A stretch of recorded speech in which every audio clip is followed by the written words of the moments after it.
চোখে পানি পড়া খুবই কমন একটি সমস্যা। চোখে পানি পড়ার অনেকগুলো কারণ থাকতে পারে। তার মধ্যে একটি হচ্ছে চোখ ওঠা, যেটাকে কনজাংটিভাইটিস বলা হয়। চোখের মণিতে যদি কোনো রকমের আঘাত লাগে বা আলসার হয় কিংবা যদি কোনো ময়লা পড়ে তাহলেও চোখ দিয়ে পানি পড়তে পারে। এছাড়াও চোখে আপনার যদি পাপড়িতে কোনো সমস্যা থাকে, চোখের পাতায় যদি কোনো সমস্যা থাকে, এবং সবচাইতে মজার বিষয় হলো ড্রাই আই, যেটা শুষ্ক চোখ, সেটাতেও কিন্তু চোখে রিফ্লেক্সজনিত কারণে পানিটা বেশি পড়ে।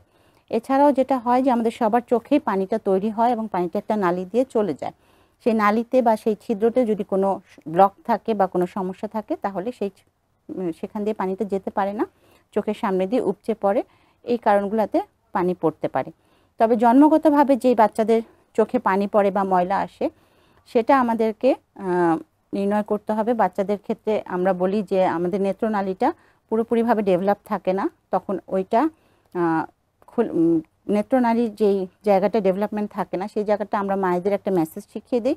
মেসেজটা করলে, নিয়মিত মেসেজটা ঠিক মতো যদি মেসেজটা করে তাহলে বাচ্চাদের ওই নালীটা খুলে যায় এবং পানি পড়ার সমস্যাটা সমাধান হয়ে যায়। তারপরে যেসব বাচ্চাদের সমস্যাটা থেকে থাকে তাদেরকে আমরা 1.5 বছর বয়সে প্রবিং নামক একটা সার্জারি করে থাকি।